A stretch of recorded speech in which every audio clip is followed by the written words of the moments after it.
Welcome to Nellai recipe kitchen. இன்னைக்கு நம்ம நெல்லை recipe கிச்சனில் ஆம்பூர் ஸ்டைல் மட்டன் பிரியாணி எப்படி பண்ணுறதுன்னு பார்க்கலாம். ஆம்பூர் ஸ்டைல் பிரியாணிக்கு சீரக சம்பா ரைஸ் தான் நம்ம யூஸ் பண்ணணும். நான் இன்னைக்கு 2.5 கப் போல் சீரக சம்பா ரைஸ் எடுத்திருக்கேன். கிட்டத்தட்ட 750 கிராம். இதை வந்து நல்லா 2-3 வாட்டி தண்ணியில் களைஞ்சிட்டு ஒரு 20 நிமிஷம் போல் ஊற வச்சுக்கோங்க. அதே போல் ஆம்பூர் ஸ்பெஷலே வந்து மிளகாயை அரைச்சி போடுறது தான். ஒரு 6லேருந்து 8 மிளகா வத்தலை உங்கள் காரத்துக்கு ஏற்ப தண்ணியில் நல்லா ஊற போட்டுட்டு அதை வந்து அரைச்சி எடுத்து வச்சுக்கோங்க. உங்களுக்கு நல்ல கலர் கொடுக்கணுன்னா காஷ்மீரி சில்லி, பேடிகை சில்லின்னு சொல்லுவாங்க, அதை வந்து நீங்கள் யூஸ் பண்ணிக்கலாம். வாங்க இப்போ இந்த பிரியாணி எப்படி பண்ணுறதுன்னு பார்க்கலாம். நல்லா அடி கனமாக இருக்கிற ஒரு பாத்திரம் எடுத்துக்கோங்க. அதில் 2 ஸ்பூன் அளவு நெய் சேர்த்துக்கோங்க. ஃபுல்லாக நெய் மட்டுமே சேர்த்துக்கலாம், இல்லைன்னா இது கூட ஒரு 2 டீஸ்பூன் அளவு எண்ணெயும் சேர்த்துக்கோங்க. எண்ணெய் காஞ்சதுக்கப்புறம் ஒரு 4 பட்டை, 4 கிராம்பு, 4-5 ஏலக்காய், கொஞ்சமாக கல்பாசி, ஒரு அன்னாசி பூ, அப்புறமா ஒரு பிரியாணி இலை, இது எல்லாத்தையும் சேர்த்துட்டு இதோட ஒரு 500 கிராம் அளவு பெரிய வெங்காயத்தை நீள நீளமாக நறுக்கி சேர்த்துக்கோங்க. வெங்காயம் வந்து கோல்டன் ப்ரௌனையும் தாண்டி நல்லா வதங்கணும். வெங்காயத்தில் இருக்கிற ஈரப்பதம் போய் எண்ணெய் பிரிஞ்சு வர்ற அளவுக்கு நல்லா வதக்கிக்கோங்க. இப்போ பாருங்க, எண்ணெய் நல்லா பிரிஞ்சிருச்சு, வெங்காயம் நல்லா வதங்கியிருக்கு. நல்லா வதங்கினதுக்கு அப்புறமா இதில் வந்து ஒரு டேபிள் ஸ்பூன் இஞ்சி பேஸ்ட்டு சேர்த்துக்கோங்க. அதோட ஒரு 3/4 டேபிள் ஸ்பூன் அளவு பூண்டு பேஸ்ட்டு சேர்த்துக்கோங்க. எப்பயும் பூண்டை விட இஞ்சி வந்து ஜாஸ்தியாக இருக்கிற மாதிரி சேர்த்துக்கோங்க. 2:1 ரேஷியோவில் சேர்த்திங்கன்னா உங்களுக்கு டேஸ்ட்டு கரெக்டாக இருக்கும். சேர்த்துட்டு எல்லாத்தையும் நல்லா வெங்காயத்தோடு சேர்த்து நல்லா வதக்கி விட்டுக்கோங்க. இப்போ இந்த கிரேவிக்கு தேவையான அளவு உப்பு சேர்த்துக்கலாம். நான் வந்து 2 டீஸ்பூன் அளவு உப்பு சேர்த்துருக்கேன்.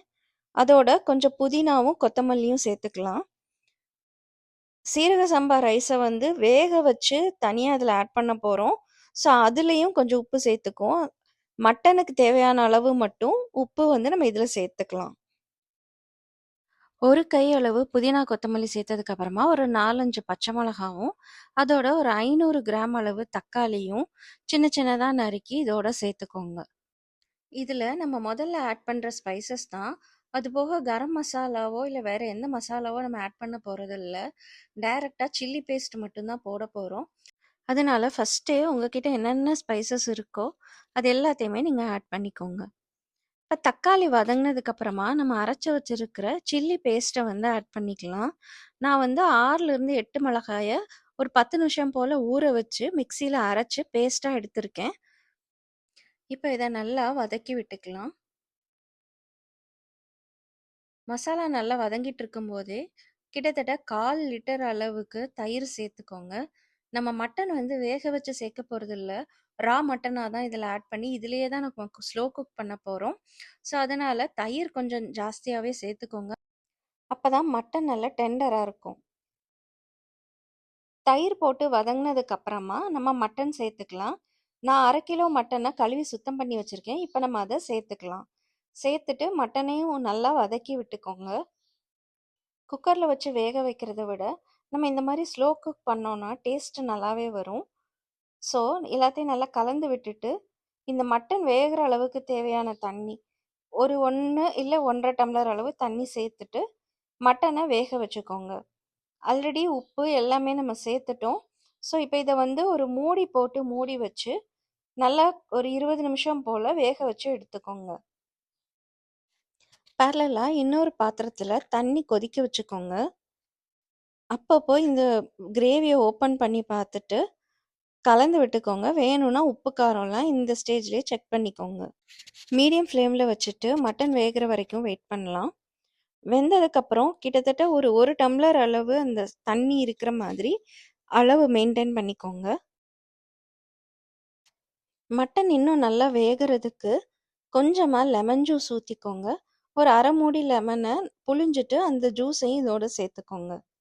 சேர்த்துட்டு மூடி வச்சு நல்லா வேக வச்சுக்கோங்க. ஒலை கொதிச்சதுக்கப்புறமா சீரக சம்பா அரிசியை போட்டுட்டு ஆல்மோஸ்ட் ரைஸ் வந்து ஒரு 60 to 70% வேகிற அளவுக்கு வெயிட் பண்ணுங்கள். அதுக்கப்புறமா சாதத்தை நல்லா வடிச்சிட்டு நம்ம இந்த கிரேவியில் ஆட் பண்ணி மிக்ஸ் பண்ணிடலாம்.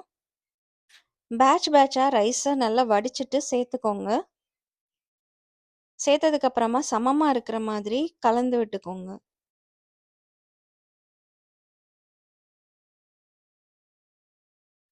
இப்ப நம்ம சாதம் வடிச்சு வச்சிருந்த தண்ணீல இருந்து ஒரு 2 டம்ளர் போல இதுல சேர்த்துக்கலாம். சாதம் முங்கி இருக்கிற மாதிரி அளவு மெயின்டைன் பண்ணிக்கோங்க. இதுக்கு மேல ஒரு 1 டேபிள் ஸ்பூன் நெய்ய ஊத்திட்டு, அப்புறமா கொஞ்சம் புதினா, கொத்தமல்லி சேர்த்துட்டு, நம்ம நார்மலா தம் போடுற மாரி போட்டுக்கலாம். ஒரு 20 நிமிஷம் தம்லே வேகட்டும். 20 நிமிஷம் கழிச்சு இப்ப நம்ம ஓப்பன் பண்ணி பார்க்கலாம். ரைஸ் நல்லா பொல பொலன்னு வந்திருக்கு. ஸ்மெல்லும் நல்லா இருக்கு. ரைஸும் கிரேவியும் ஒரே அளவு இருக்கிற மாதிரி வச்சுட்டு நம்ம தம் போட்டோம்னா கரெக்டான டெக்ஸ்சர் நமக்கு கிடைக்கும். பாருங்கள், டெக்ஸ்சர் நல்லா வந்திருக்கு. அதே போல் கறியும் நல்லா வெந்திருக்குது. அவ்வளோதான், நம்ம Ambur style mutton biryani ready.